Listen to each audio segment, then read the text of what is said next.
ولقد بعثنا في كل أمة رسولا أن اعبدوا الله واجتنبوا الطاغوت فمنهم من هدى الله ومنهم من حقت عليه الضلالة فسيروا في الأرض فانظروا كيف كان عاقبة المكذبين. Bienvenue à tous. Aujourd'hui, on va parler d'une idée reçue qui revient souvent. Est-ce que les musulmans adorent le prophète Mohammed ou la Kaaba? Ce sujet peut sembler simple, mais il mérite qu'on s'y attarde pour bien comprendre ce que signifie l'adoration en islam. Je vais vous expliquer avec respect et clarté comment les musulmans voient le prophète Mohammed, paix et bénédiction d'Allah sur lui, la Kaaba, et surtout, à qui revient vraiment l'adoration dans notre foi. Restez avec moi, ça va vous surprendre. Pour répondre à la question posée dans le titre, il faut d'abord comprendre ce que signifie vraiment adorer en islam. 1. Définition de l'adoration. Ibadah. En islam, le mot adoration ou ibadah en arabe ne désigne pas seulement le fait de prier ou de faire un rituel religieux. C'est un terme large qui englobe toute forme d'obéissance, de soumission et de dévotion à Dieu, Allah. 2. L'adoration réservée à Allah uniquement. Le fondement de la foi musulmane, appelé Tawhid, c'est l'unicité absolue de Dieu. Cela signifie que toute forme d'adoration, que ce soit prier, demander de l'aide ou vouer un culte, doit être adressée uniquement à Allah. 3. Le Coran sur l'adoration. Le Coran insiste à plusieurs reprises sur ce point. Par exemple dans la sourate Al-Fatiha, la première sourate du Coran, où l'on dit « C'est toi seul que nous adorons, et c'est toi seul dont nous implorons secours. » Sourate 1, verset 5, 4. Différence entre adoration et respect ou amour. Les musulmans aiment et respectent profondément le prophète Mohammed, paix et bénédiction sur lui, car c'est le messager de Dieu qui a transmis le message divin. Ils suivent ses enseignements et essaient de vivre comme lui. Mais cet amour et ce respect ne sont pas de l'adoration. C'est une vénération, un honneur. Mais l'adoration est strictement réservée à Allah. 5. La Kaaba, un lieu sacré, pas un objet d'adoration.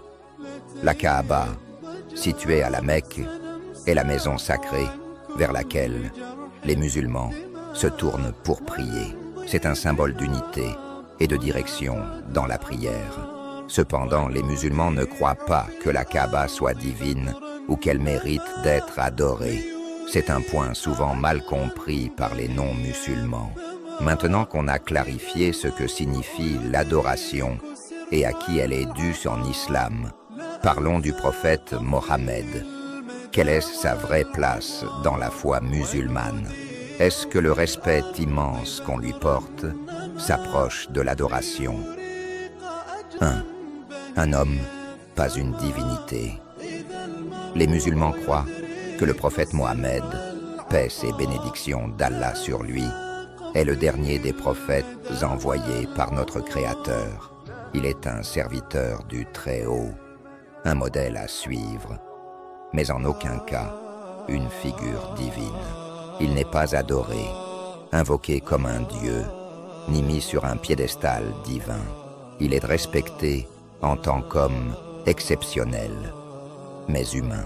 Le Coran dit clairement, « Je suis en vérité un être humain comme vous.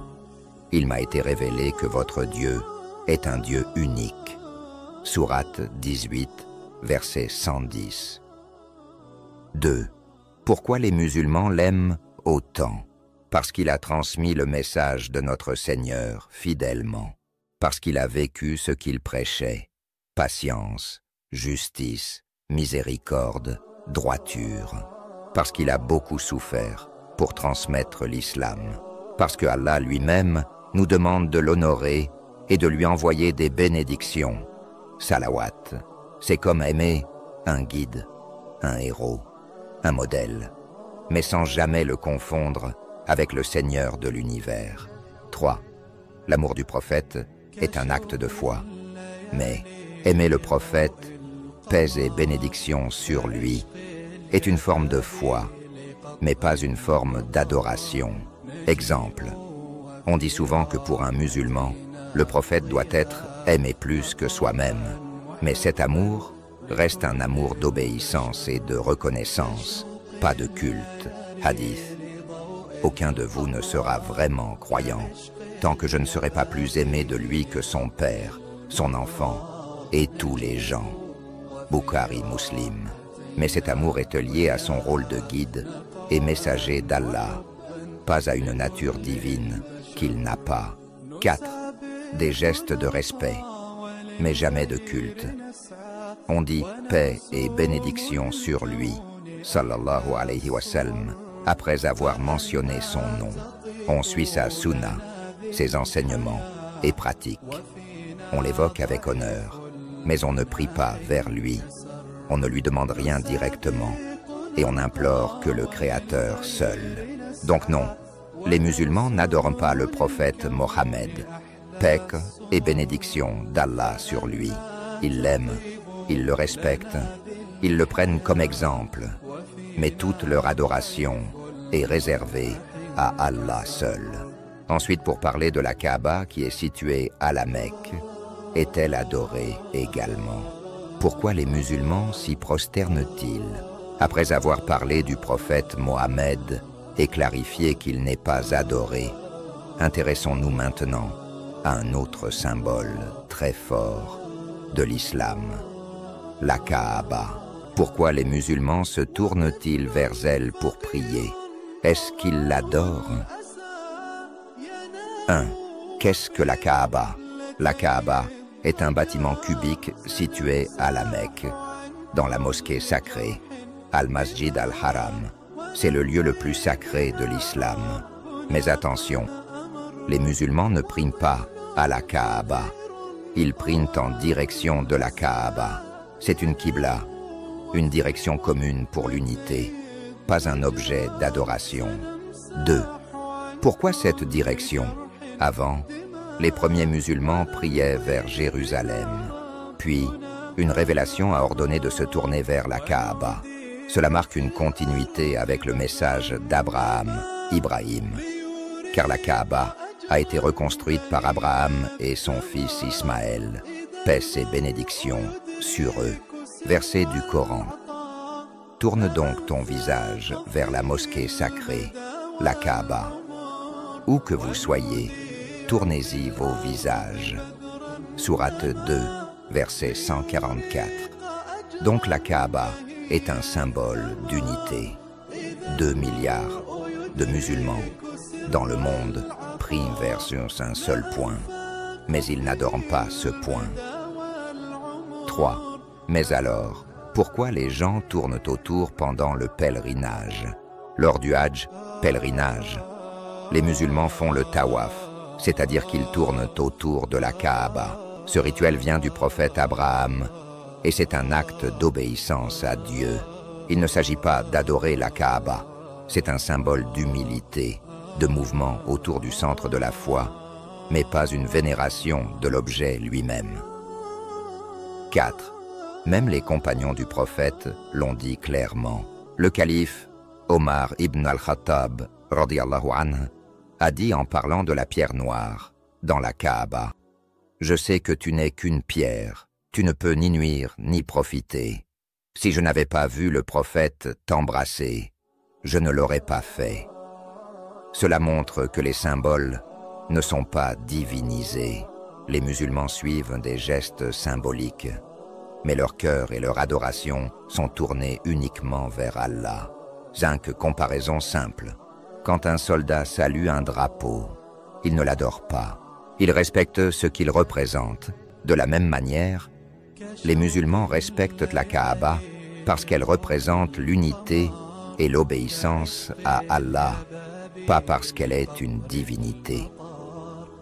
Alors non, les musulmans n'adorent pas la Kaaba. Ils s'en servent comme repère, comme direction de prière. Mais l'adoration ne va qu'au Créateur seul. Tout est centré sur Allah, pas sur des objets, même sacrés. Maintenant qu'on a bien expliqué ce qu'est l'adoration, la place du prophète Mohammed, paix et bénédiction sur lui, et le rôle de la Kaaba, on peut répondre franchement à la question du titre. 1. Réponse directe et claire. Non, les musulmans n'adorent ni le prophète Mohammed, ni la Kaaba. L'adoration est exclusivement réservée à Dieu, Allah, en islam.